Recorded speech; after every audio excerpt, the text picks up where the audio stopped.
Hello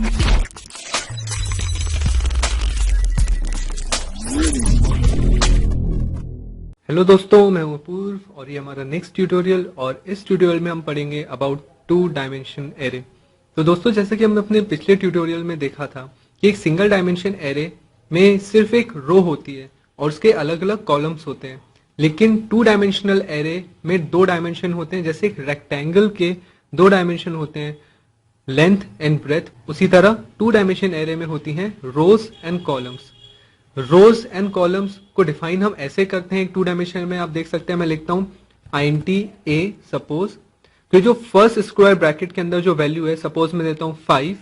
ये जो first value है ब्रैकेट की, ये काफी कुछ सिंगल डायमेंशन एरे की तरह ही दिखती है। ये जो फर्स्ट वैल्यू है, ये वैल्यू रहती है रो की। उसके बाद जो सेकंड वैल्यू में लिखता हूं, ये वैल्यू होती है कॉलम की। तो बेसिकली एक स्क्वायर मैट्रिक्स बनेगा, एक स्क्वायर टू डायमेंशन एरे बनेगा विथ 5 रोज एंड 5 कॉलम्स। अगर मैं ऐसा लिखता हूं तो उसके बाद में लगा देता हूं सेमीकोलन।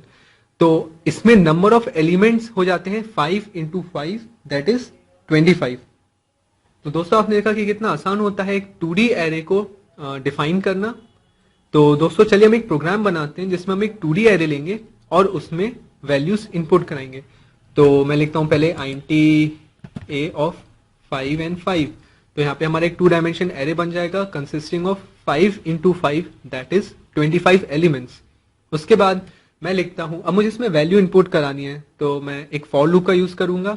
लेकिन इस बार मैं एक नेस्टेड फॉर लूप का यूज करूंगा। नेस्टेड फॉर लूप मतलब एक फॉर लूप के अंदर ही एक और फॉर लूप। ये मैं क्यों करूंगा, मैं आपको प्रोग्रामिंग के थ्रू बताता हूं।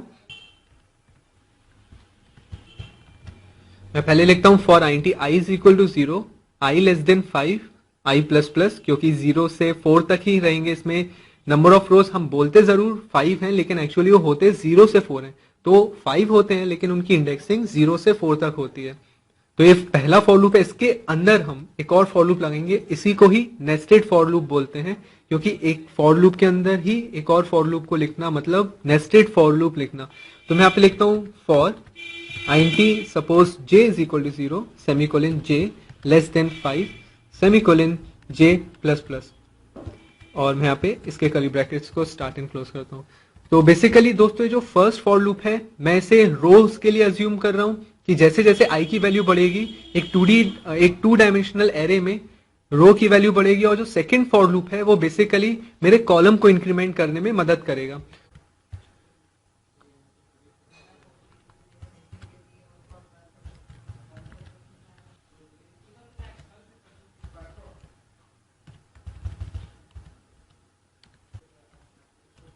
तो दोस्तों, मैं यहाँ पे एक लाइन लिखता हूँ C out enter value of A square bracket, उसके बाद में इन्वर्टेड कॉमा क्लोज करता हूँ, क्योंकि दो स्क्वायर ब्रैकेट के बीच में मैं चाहता हूँ कि आई की वैल्यू छपे। तो मैंने यहाँ पे लिख दिया है आई विदाउट इन्वर्टेड कॉमा। उसके बाद फिर से inverted comma open and close किया, एक स्क्वायर ब्रैकेट ओपन और एक स्क्वायर ब्रैकेट क्लोज के बीच में। ये डिस्प्ले कराने का एक तरीका है मेरा। और उसके बाद फिर से दो स्क्वायर ब्रैकेट्स के बीच में जे विदाउट एनी इन्वर्टेड कॉमा। और मैं यहाँ पे एक इन्वर्टेड कॉमा क्लोज करता हूँ with a colon sign. So basically ये लाइन क्या करेगी, हर बार जब ये नेस्टेड फॉर लूप चलेंगे तो बेसिकली ये बताया करेगी कि enter value of a0 0, enter value of a0 1 0 2 0 3 0 4, उसके बाद 1 0 1 2 1 3 1 4, देन 2 0 2 1 2 2 2 3 2 4 एंड सो ऑन। उसके बाद में यहाँ पे ये तो आउटपुट हो गया। इसके बाद मैं इनपुट लिखता हूँ cin a of i and a of j। तो ये काफी आप देख सकते हैं काफी इजी है अगर इसको आप ध्यान से देखें तो। बेसिकली यहाँ पे जो कॉम्प्लेक्स पार्ट है, अगर आपको लगता है तो वो नेस्टेड फॉर लूप का ही लगेगा। ये दोनों स्टेटमेंट तो काफी सेल्फ एक्सप्लेनेटरी हैं कि जब पहली बार i की वैल्यू 0 होगी तो i की वैल्यू 0 होने के लिए ये जो इनर फॉर लूप है 5 टाइम्स चलेगा, जब तक j की वैल्यू 5 से बड़ी नहीं हो जाती या 5 के बराबर। और जैसे ही 5 से बराबर होगी तो ये लूप वापस से बाहर वाले लूप की तरफ जाएगा। फिर उसके बाद i की वैल्यू 1 होगी, अगेन ये वाला j वाला जो लूप है ये फिर से 5 टाइम्स रन होगा। तो टोटल ये 25 टाइम्स रन होगा अगर हम i और j की टोटल वैल्यूज को मिला लें तो पहली बार जब सीन में जो वैल्यू हम डालेंगे वो जाएगी a के 0,0 इंडेक्स पे, फिर 0,1 इंडेक्स पे, फिर 0,2 इंडेक्स पे, फिर 0,3 इंडेक्स पे, फिर 0,4 इंडेक्स पे, 0,5 इंडेक्स पे, 0,6 पे तो जाएगी नहीं, 0,5 में जाएगी। और उसके बाद देन अगेन 1 0 पे, 1 1 पे, 1 2 पे, 1 3 पे एंड सो ऑन। तो अब यहाँ पे जब हमने इनपुट करा ही लिया है तो उसके बाद मैं यहाँ पे लिख देता हूं, यहाँ पे आउटपुट करा देता हूं।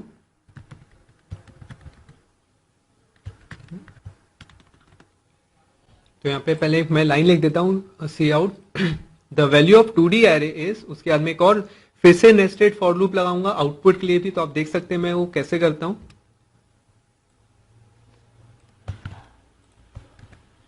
मैंने बस उसको उठाया, कॉपी और पेस्ट किया, उसके बाद मैं लिखता हूं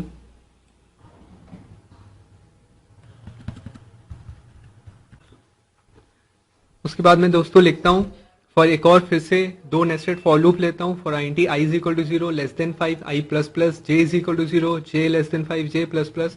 उसके बाद मैं लिखता हूं सी आउट थोड़े से स्पेस के बाद, ताकि स्पेसिंग रहे एलिमेंट्स के बीच में a ऑफ i j, और cin a of i j को मैं यहाँ से हटा देता हूं। और उसके बाद मैं चाहता हूं कि पहले एलिमेंट्स जो हैं वो एक रो में 5 एलिमेंट डिस्प्ले हो, उसके बाद जैसे ही फर्स्ट रो खत्म हो उसके बाद जब नेक्स्ट रो प्रिंट हो तो नेक्स्ट लाइन से प्रिंट हो। तो मैं ये वाले फॉर लूप की एंडिंग के बाद यहाँ पे एक लाइन लिख देता हूं, cout /n। Alright, this will be fine. तो चलिए दोस्तों हम इसको रन करके देखते हैं। आप देख सकते हैं कि यहाँ पे आउटपुट आ गया है एंटर वैल्यू ऑफ a 0 0। तो दोस्तों ये जो आउटपुट आए इस लाइन के कारण आए, सी out enter value of a वगैरह वगैरह। तो दोस्तों अभी जो फिलहाल j की वैल्यू है वो है 0 और i की वैल्यू है 0। हर i की एक वैल्यू के लिए जो इनर लूप है वो 5 टाइम्स वर्क करेगा। फिलहाल i की वैल्यू है 0, तो j की फर्स्ट टाइम जब इटरेशन होगा तब वैल्यू है 0। मान लीजिए मैं एंटर करता हूं कोई वैल्यू, सपोज 1। अब आप देख सकते हैं j की वैल्यू इंक्रीमेंट हुई, ना कि i की।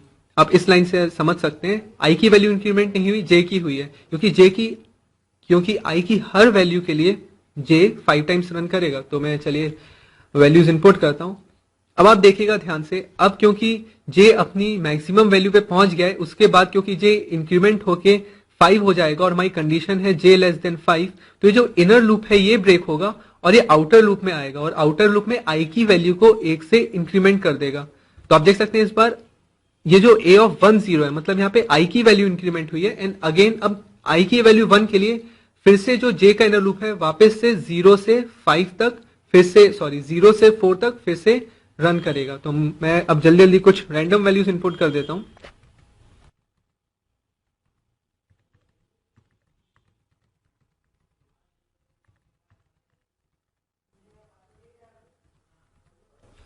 अब आप देख सकते हैं दोस्तों मैंने काफी मेहनत से 25 वैल्यूज इनपुट कर दिए हैं।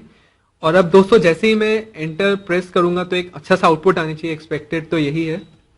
और आप देख सकते हैं थोड़ा सा ये 2 डिजिटेड नंबर्स के कारण इंडेंटेशन में फर्क आ गया है, लेकिन आप देख सकते हैं 2D एरे का एक 25 वैल्यूज का एक 2D मैट्रिक्स यहाँ पे डिस्प्ले हो गया है।